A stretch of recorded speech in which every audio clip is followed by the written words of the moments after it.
Hi students, welcome to my channel. Today let's learn how to do still life for intermediate grade exam. So still life is one of the topic in the intermediate grade exam, and the total duration like for the total exam paper time is 3 hours. So you have to draw 5 to 7 objects with the background and the drapery and everything and the tabletop in 3 hours. Now here today one of my student Aditi is actually helping me with this video. She is the one who is drawing sketching and coloring. So still life, if you see the question paper, here is the copy of the question paper. The important three rules that the instructions that those are given to the students are: the first one is do not use any mechanical instruments for drawing.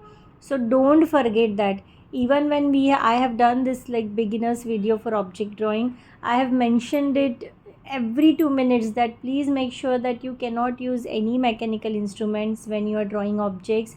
And if you think that you will use just for the bucket or just for the for the tabletop, and then nobody will even know, but the supervisor, the teacher who is checking your paper, she would know, she will know definitely if any mechanical instrument is used.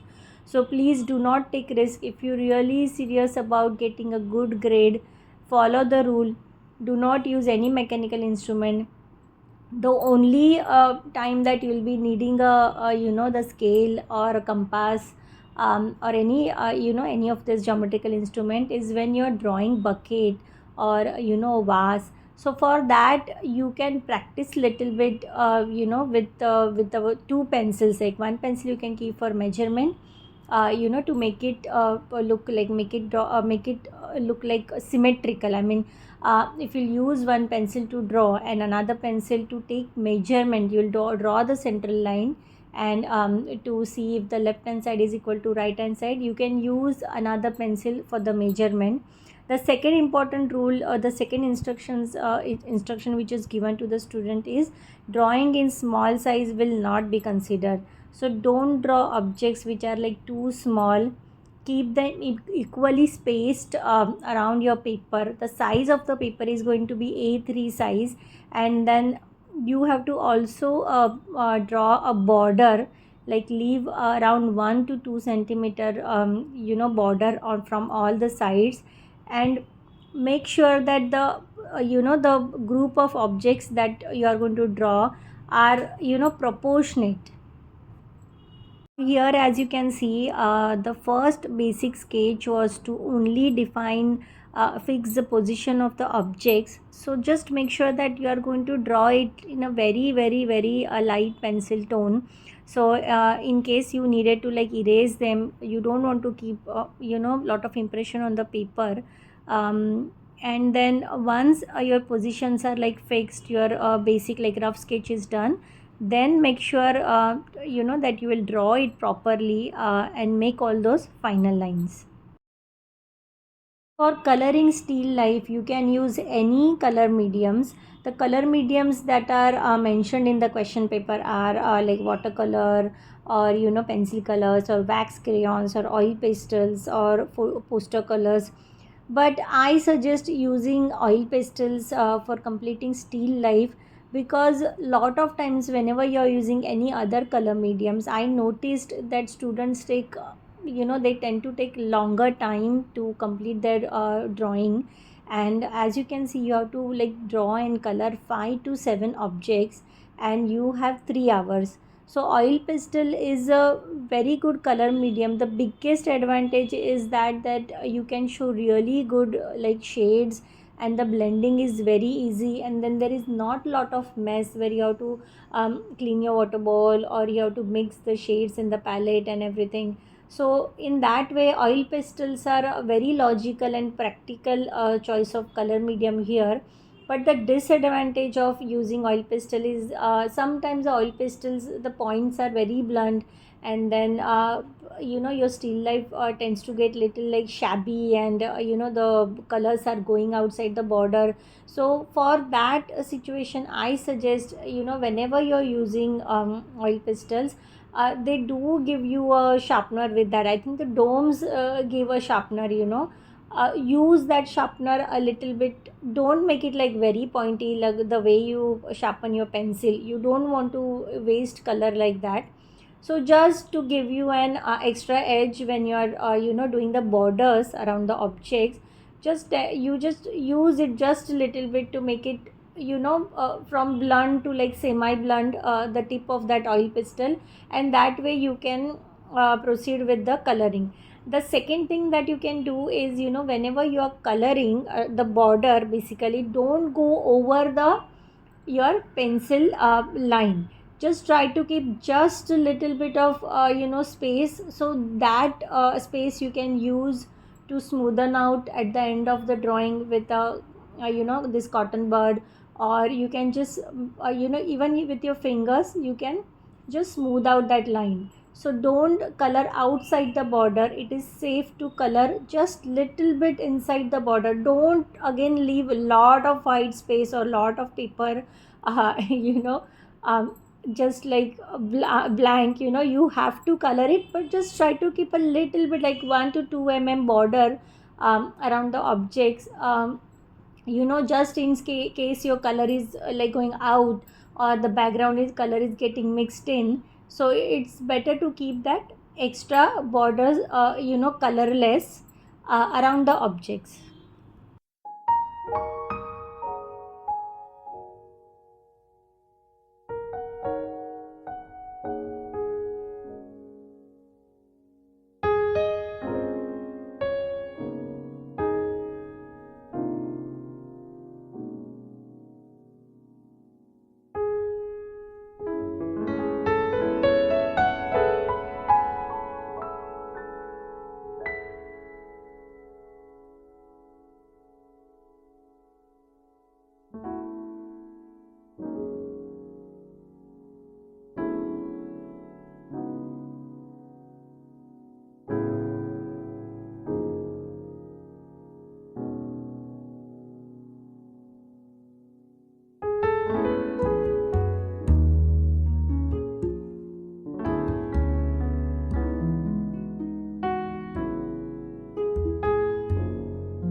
as you notice the way Aditi is coloring, to keep the the drawing neat and tidy and very sharp. So whatever color that you need for doing a particular object, just select those colors before you start coloring that object. Select it from your color box, take it in your hand, so you will save some time figuring out, Array, where is my next shade, where is my medium shade. And don't put your fingers anywhere on the paper. That way you will avoid having any smudges on your paper. And don't touch your page unnecessarily. Just try to keep your hands away from the paper. That way your drawing will look very neat and tidy. Also, once you select all the shades, like let's suppose I'm doing the bucket, and I have this dark red and medium red and light red, like light orange with me. So I will either start from a darkest and then I would go towards the lightest shade, or you can start from that white spotlight, the lighter tone, and then you can go slowly towards the darker shade. The biggest question students sometimes have is, like, from which direction the light is coming. Now what happens that when you're sitting in the classroom lights are switched on, the tube light, or whatever the light is there, then there is a light coming from window, and then the door is also open. So there is no fixed direction of light that is actually falling on the those group of like objects.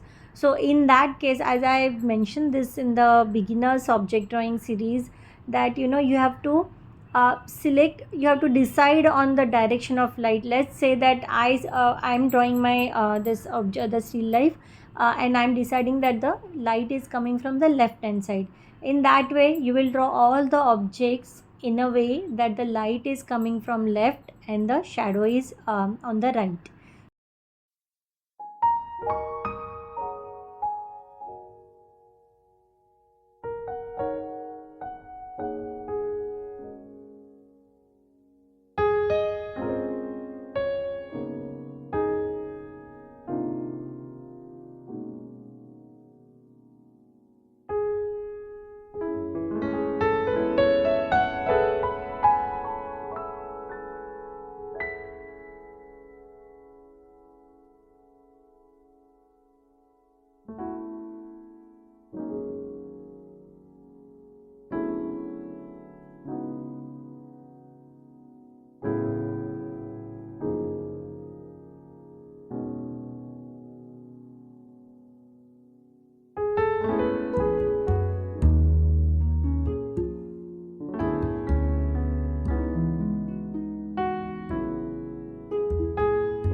For the drapery and for the tabletop, just make sure that you use cotton bud, or you can simply use your fingers actually, or you can also use a tissue paper to give that smooth look.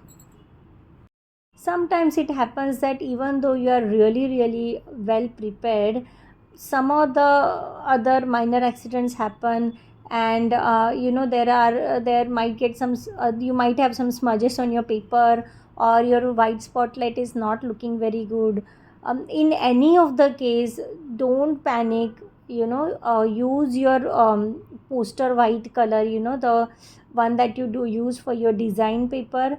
Just don't put any water in it. Take it in your fingertip and just try to cover the smudge. Or if you have totally over colored your white spotlight and it is not visible very correctly, you can use a white poster color or white acrylic color, just a tiny bit. Do not you mix it with any water. Just take it in your fingertip, or you can also use a cotton bud. That way you can have that precise white spotlight, and you can totally use your finger actually, to just blend the colors. But I feel cotton bud is a very good option, because it keeps your fingers mess free. And as you can see right now, it can give a very nice smooth and very blending polished look to the drapery, and certain objects which has like a shiny surface.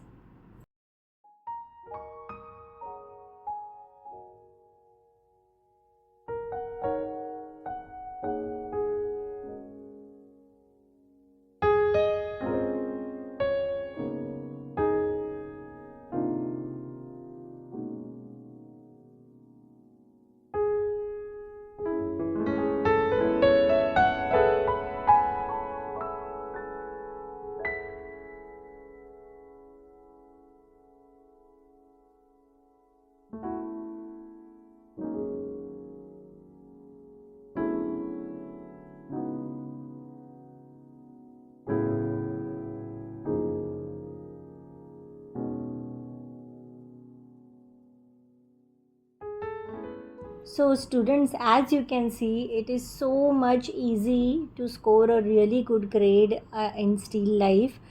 The only thing that you have to do is just practice, practice and practice. So practice all these different objects that are given in your syllabus, like the bucket and the drapery and this tomatoes, capsicum, coconut and papaya, and this water jug.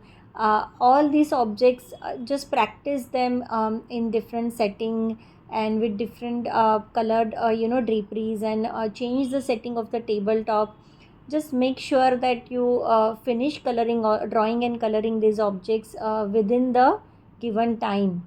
And thank you so much, Aditi, for helping me with this video. I hope you all learned something today. Until next time, stay creative, my friends. Bye.